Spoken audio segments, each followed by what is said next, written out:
I'm a bit confused. Help me understand this conspiracy. Listen to me very carefully. Like I said it earlier, there is an interest amongst elements within the world powers to turn this country into a theater of war. I mean, I've said it earlier that there's I want to know on what basis do you say this? Simply because, well, why do people?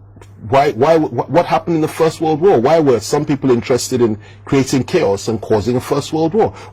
Because they wanted, how come there was a Second World War? What happened? What led to it? What really happened? How come there was a Cold War? Every war, there's a story behind it.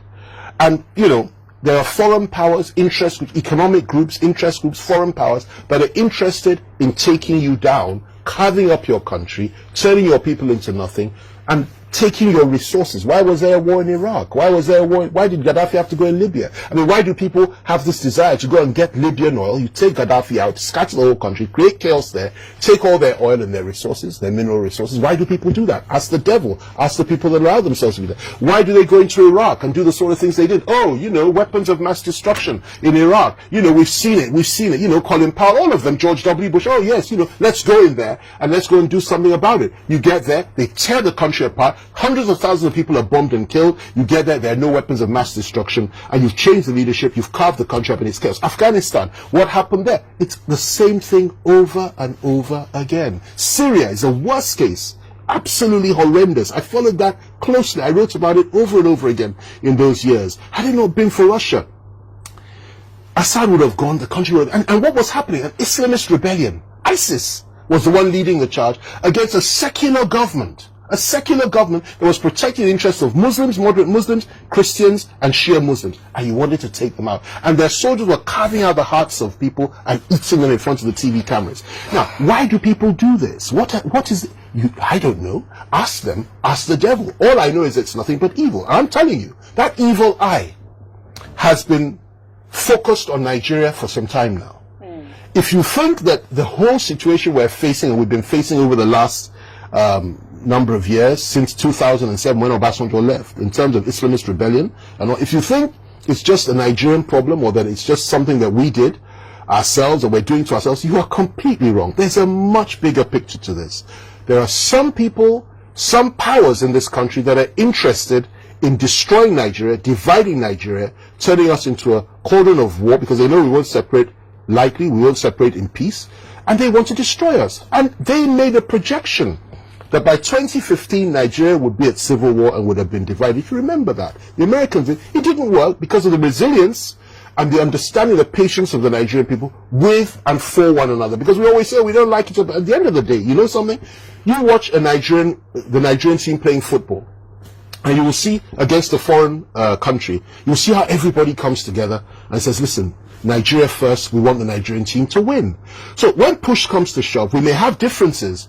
We may want to go our separate ways, but we'll talk about it and see the best way to solve. But these people are not interested in that. They want carnage.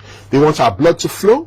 They want our flesh to be hacked. They want it to be destroyed. They want our hearts eaten. They want our wives and our children to be raped and murdered. They want carnage. They want chaos. And then they want to establish a new order. Most importantly, they're interested in our oil. They're interested in having another pool of slaves for them. They're interested in chaos and carnage and destruction, and to destroy what would have been and what is the most beautiful lady on the African continent, a great country, a great power that it once was, that held so much promise for the black man throughout the country. Now, why would they want that? I don't know. Ask Satan and ask them. It's their agenda, not ours. But God still rules in the affairs of men. And when I say this, I'm talking about the deep state. I'm not talking about an individual or president. I was a great supporter of Trump because I know that Trump was against this agenda. Trump pulled back foreign American forces from every single, he was not interested in this, which is one of the reasons they had to get him out at all costs. A lot of Nigerians don't appreciate or understand this, but those of us that know what's going on in this country understand it very, very well. Now, the situation we're in now is that the very people that said that effectively supported the Islamist agenda and the terrorists to take over Libya, to take over Syria, to attack Iraq, and also to bring in a new order in Nigeria, which had its baggage, are the people that are back in power in America today. That's the reality. Biden was the vice president, to Obama. And Obama, in my view, committed atrocities. Oh, average Nigerian. Why would you say Obama has anything to do with this? We love Obama. They don't understand, and you can't blame them. So if you want to talk about the involvement of foreign powers, talk about Britain, talk about America, talk about France, talk about the conflict between France and America on the African continent, talk about the inclusion and incursions of China. It's a very complex plot.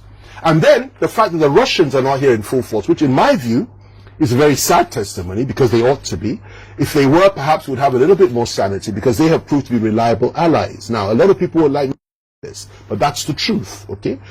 My concern is Nigeria as a nation and the Nigerian people. Okay. And whoever it is that will assist us to fight these wars that are being engineered by proxy powers that are who controls Boko Haram? Who established Al Qaeda? Who established who funded Al Qaeda? Who was Osama bin Laden working for before he suddenly turned on them?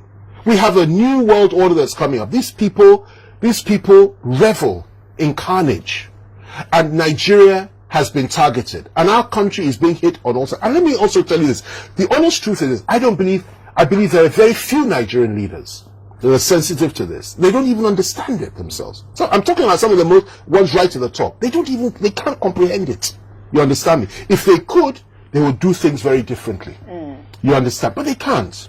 It takes insight, understanding, wisdom, a lot of knowledge, and a lot of courage to say some of these things that I'm saying. But the reality is that say them we will, because if that will allow people to open their eyes and understand what's really going on, then it's worth saying. Why is it that we have not had the support from the international community that we so desperately need? Why is it that the Americans, who can fly all the way, flying their troops into Nigeria and to Niger Republic to save one American citizen, why is it that they can't tell us where all these girls are through their satellites? Why can't they tell us anything? Why is it that it's not reported on CNN every day, or on BBC every day, or Al Jazeera every day, that our people are being slaughtered every day, to thousands per day, literally being kidnapped and being slaughtered? Have you ever asked yourself that question? Why doesn't CNN report it? One person gets killed in another part of the world. Oh, look at what happened here. But when it comes to Nigeria, they blacked it out. Just to mention here and there, oh, you know them, they're killing each other, you know, that's all they're good for. What is really going on?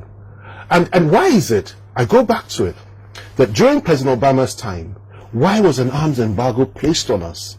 Poor Nigeria, fighting all alone, no arms, no nothing. We were left in the lurch. Not only that, when we had deals with other countries, they went there and said, don't give them arms to fight against Boko Haram. Who is funding Boko Haram?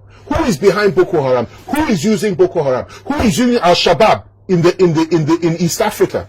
Who was behind ISIS? Who was behind Al Qaeda? Who was behind them?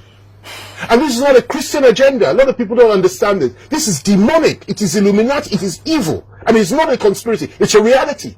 You understand me? They don't represent any Christian. They don't represent any Muslim. They represent only themselves. You understand? And the only way to fight them is through prayer, understanding, wisdom, and knowledge, and the impartation of knowledge to our people that this is what is going on. Our enemies are not our own brothers and sisters, whether Christian or Muslim or Northerner, they are, or Southern. Our enemies are outside these shores that see us as a space that needs to be filled with blood and destruction and carnage, and they relish in it. And they feed on that blood, and they'll come and take our resources, take everything that's ours, and tear us apart, and we have nowhere to go. May God never allow them